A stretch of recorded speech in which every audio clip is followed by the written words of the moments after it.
Oi pessoal, sou eu, a Gabi TDAH, aqui do Rio Grande do Sul, aproveitando esse friozinho gostoso, elegantemente vestida com meu kimono de vaquinha para falar sobre esse assunto TDAH. Bom, para começar, eu tenho TDAH e os meus filhos também têm. Ele não é um problema hereditário, mas é um problema genético, ou seja, nem sempre sai de pai para filho, de mãe para filho.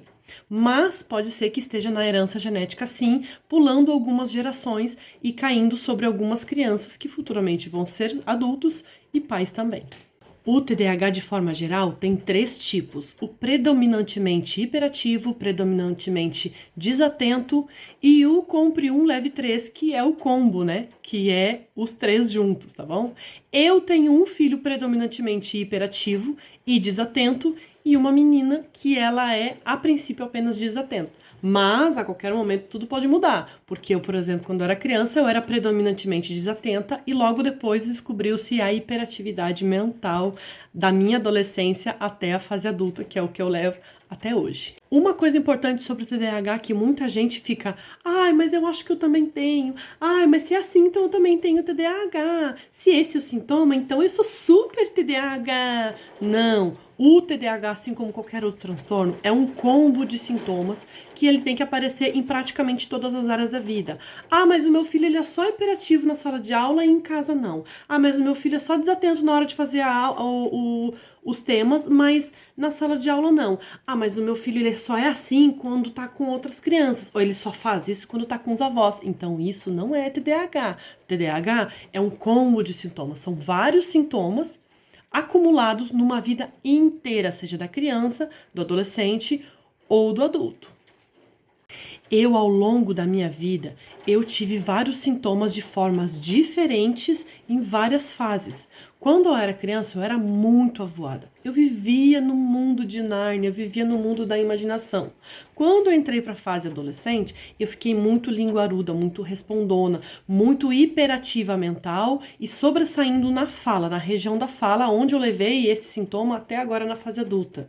É muito difícil controlar a impulsividade, tanto de forma técnica, de forma motora, quanto de forma mental.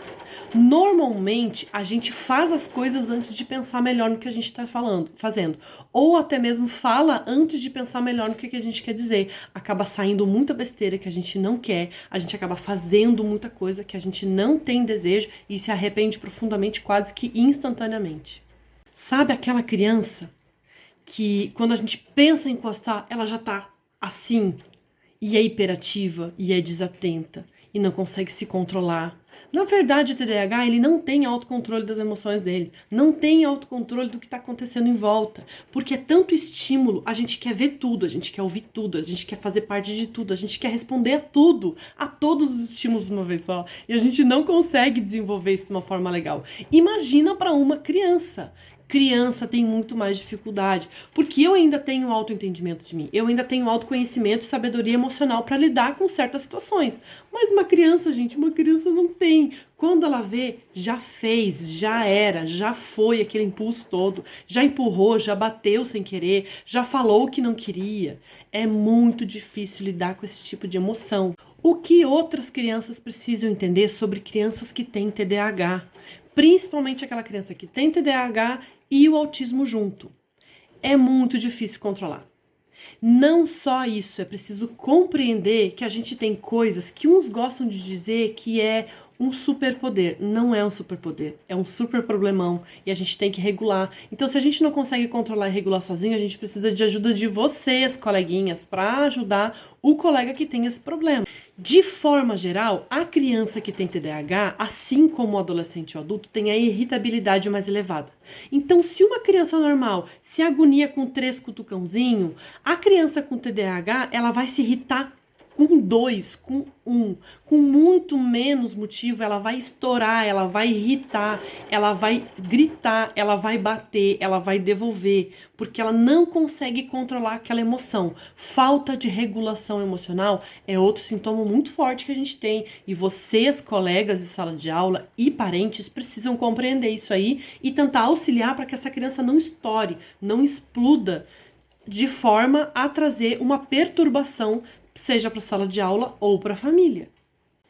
A criança com autismo, normalmente, ela pode vir acompanhado daquela super sensibilidade física.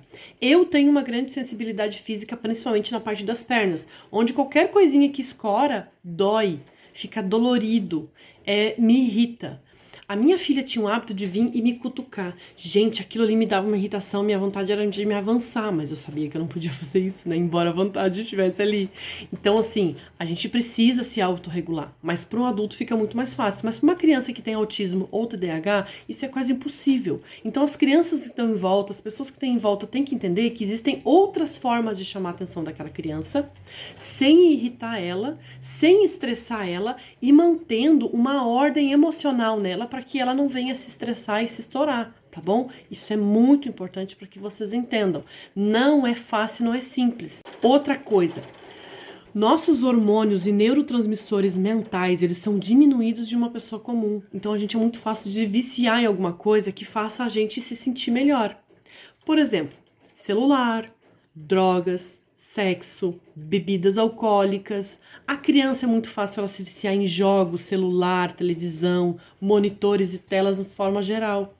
É muito importante que os pais estejam ligados para que isso não seja excessivo e incentivar coisas motoras, incentivar leitura, letras, incentivar escrita, incentivar pintura, incentivar massinha de modelar, incentivar tudo que for de forma motora para a criança se desligar um pouco daquilo, encontrar outras formas de induzir ela a sentir essa saciedade mental que o hormônio está mais baixo, a ela elevar com outras coisas que não sejam tanto telas. É muito importante a família se preparar e se organizar para dar assistência para essa mãe, para esse pai que tem essa criança TDAH ou autista. É muito importante a família ter uma base de sustentação, de um auxílio, e a escola tá preparada para auxiliar e abraçar essa criança, porque ela não tem, gente, autocontrole, ela não tem controle do que está acontecendo em volta, muito menos do que está acontecendo com ela mesma. Então vocês são importantes para essa criança. Quer que essa criança vá bem na vida? Abraça ela agora, auxilia, compreenda e respeite as limitações dela, que é muito maior do que uma pessoa normal. Outra coisa muito importante, o problema não é ser biodivergente. O problema é não ser respeitado, é não saber os seus limites e não ser respeitado dentro deles. Os pais e a família têm um compromisso muito grande, que é desenvolver o autoconhecimento dessa criança, desse adolescente, para que ele consiga se compreender melhor, principalmente na fase adulta. Saber dos seus limites desde pequeno. Conseguir impor ele para os colegas, para os professores, para os amigos, para a sociedade. E ele conseguir se compreender como ser humano, como pessoa, se entender, sabe? Olhar para dentro mesmo e dizer, nossa, aqui é o meu lugar, até aqui eu vou, a partir daqui é bom que ninguém faça mais nada, a partir daqui é bom que eu não responda, a partir desse local é bom que ninguém mais me provoque. É importantíssimo, gente. O autoconhecimento dessa criança vai trazer um benefício gigante para ela, seja na fase adolescente e adulta, e já vai trazer grandes resultados desde criança. Então, se vocês têm dúvidas sobre essa criança, chama os pais dela, pergunta como eu lido com o fulano, como eu lido com aquele meu colega. Tia, qual é o problema do meu colega? Tu pode me explicar melhor? Eu preciso entender, porque eu gosto dele, mas eu preciso entender ele melhor, da melhor forma possível. Eu te garanto que os pais desse menino, dessa menina com TDAH, lá da tua escola, da tua sala, não vão se importar em fazer tu compreender o problema do filho para que vocês possam lidar muito melhor com essa situação toda. Esse foi um videozinho básico da Gabi TDAH, do Gabi _ me entendo do Instagram. Eu espero que eu tenha ajudado.